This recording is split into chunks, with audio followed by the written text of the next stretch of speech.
Your Excellency, Dr. Ergoge Tesfaye, our Minister of Women and Social Affairs, our host, the Executive Secretary of the ECA, His Excellency Dr. Gatete, my sister, Hannah Tete. I have many sisters. I have to start from left to right. Hannah, Bineta Diop, Ambassador Tamara. I'm so happy to see you again, Ambassador of Ireland, and the resident coordinator, all friends gathered here, and especially the young Ethiopian women that I see sitting at the back.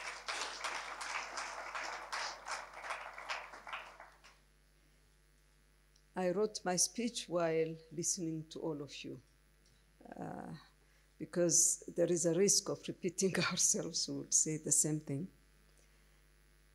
But I will start by saying how proud I am today. We were discussing, especially with the Ambassador of Switzerland, Tamara, on how this is going to be organized.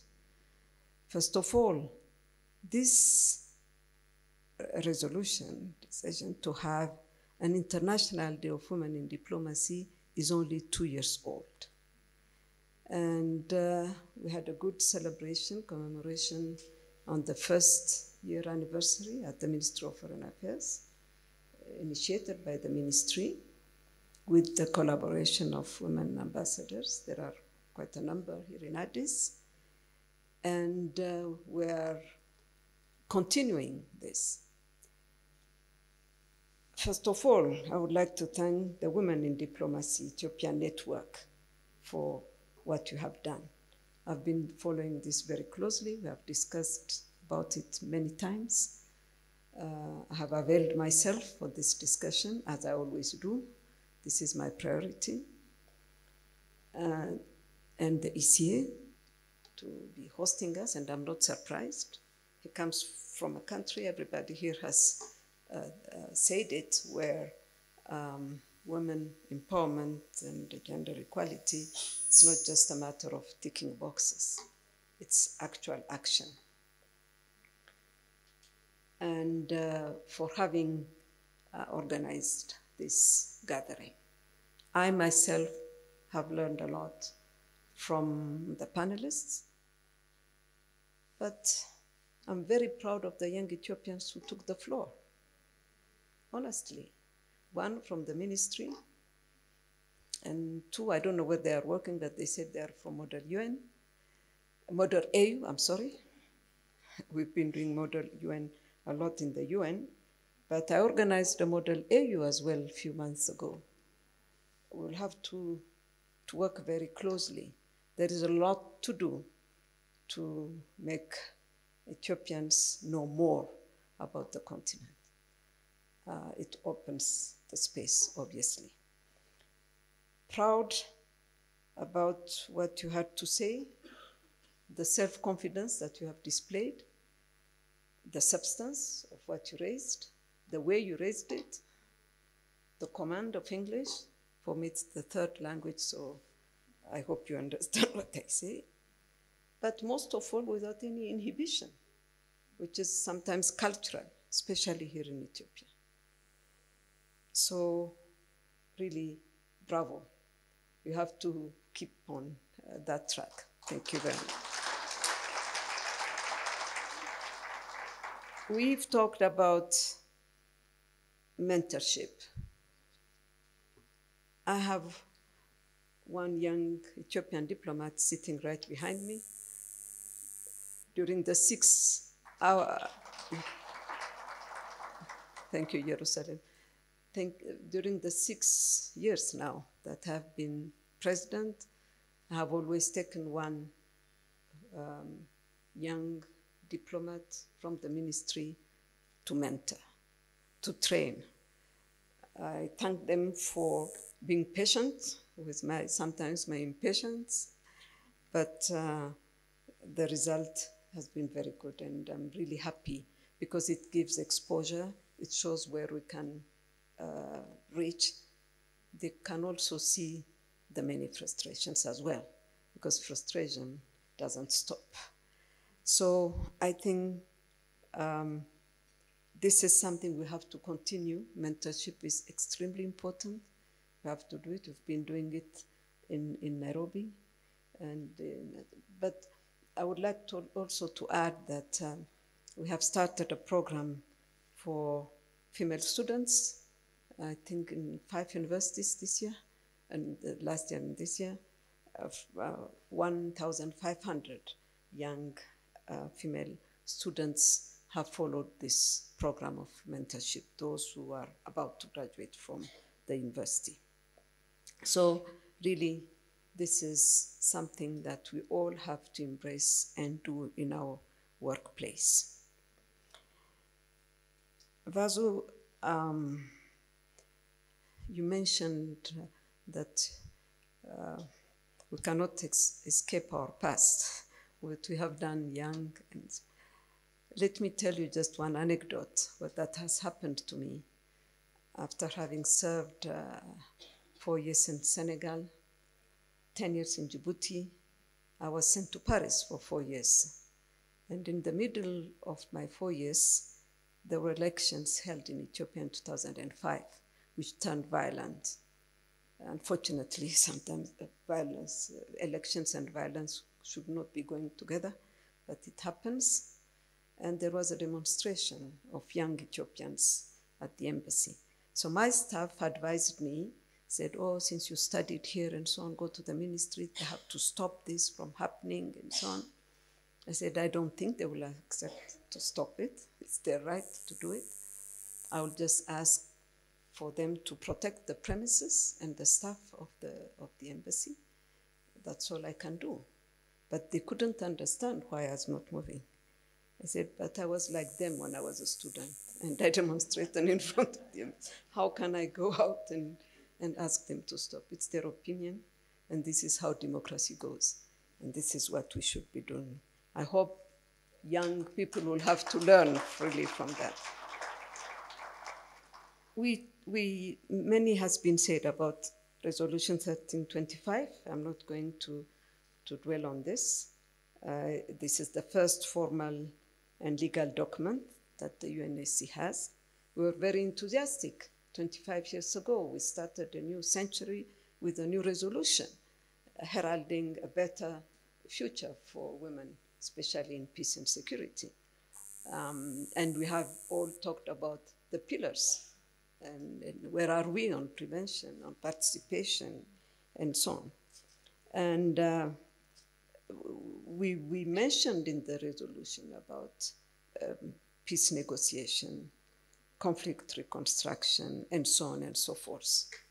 But really, 25 years later, I think it's very important to stop and to reflect on where we are and why we didn't go as far as we should. I say this because this has not been very far from me.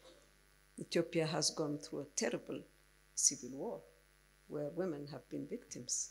I don't have to describe anything about it. We all live here, like in other places. So what is it that we should be doing really to break this cycle where they suffer from something they are not even responsible for? And especially what comes with it, sexual violence and so on. So we have set indicators back in 2000 to track the implementation of 1325. I think it's really time to reflect on those and see what have we not done for this to be implemented, because I don't think it is. I have been, when I was with the United Nations, no, not before, even before that, as a diplomat of my country, as ambassador to the African Union, a member of the Peace and Security Council. So we could hear many horror stories for those who come to brief us. With us, we have attended so many meetings where we have heard all these stories. I have been mediating in the political conflict in Malawi. I have been heading a peace-building mission in the Central African Republic, where we have a national dialogue, DDR, all that comes with conflicts. But look where we are. We went back from a peace-building mission to a peacekeeping mission there. There is something fundamentally wrong. And there I was asking the UN Women, I don't know if it was called UN Women at that time, if it was still UNIFEM, I don't remember, but they would tell me on what they do, that they have trained many women and so on. And I said, okay, where are they? We couldn't trace them. So there is a problem, but in Malawi, there were some trained in South Africa who came and helped in the dialogue. What was particular about them is that they will tell you what has happened as frankly as they can. So you have the real picture and you have to take it from there. I think it's very important that we concentrate on that, and that addressing the young diplomats here, that it's part of your job. You can be a first secretary in Brazil or I don't know where, wherever you are, you'll have to follow what is happening on that field of 1325, women, peace and security, what is being discussed there, and so on. But there are many discrepancies, ladies and gentlemen, honestly. When I was in the UN, member of the AU Peace and Security Council as PR of Ethiopia, that's where we started when Ethiopia was presiding the council. We had the joint council with the UN Security Council in New York. And what I saw was absolutely frightening. We had different analyses on two major conflicts on the continent, but we had two countries who were in the two councils, two African countries. So I was asking, do you change your position whether you are in the UN? I mean, that country X, we must have one position, but you don't. So again, fighting about sending peacekeeping, how to peacekeep, and so on. So there is a lot soul searching within the African Union, the United Nations. Are we doing what we should be doing? I consider myself part of the UN. I've been in the UN. It's our organization. By the way, Africans do not own this organization enough. We just consider it like for the Europeans or some Western countries. It's our organ. We're 1/3 of it, plus or minus. So I think this kind of meetings, discussions, I would say, with open heart will help us really move forward this agenda, because we cannot just continue having these problems, you know, with ourselves, and women left, as Hannah has said, just to concentrate on the trauma, cry on what has happened, and stop there, when we can also come with a solution. My sister Binta Diop, I would like to congratulate you for all what you have done. We are witnesses of your journey, but especially now on Sudan.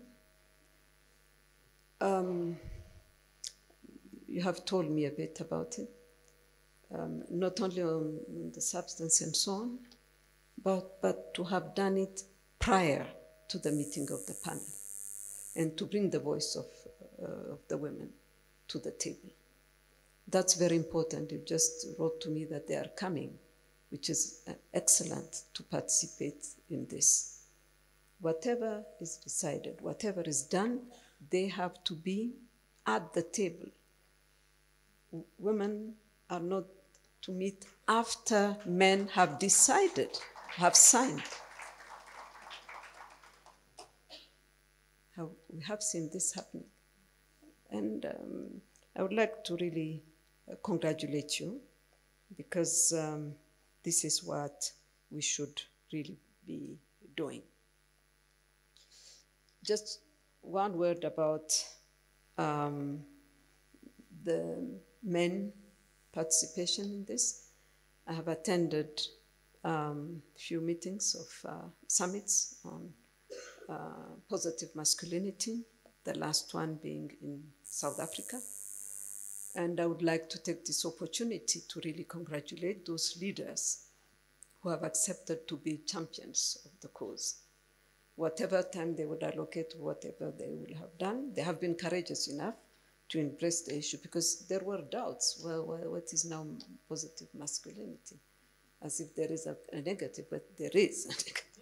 That's why we're talking about positive. So this is something where we should be encouraging others to come on board.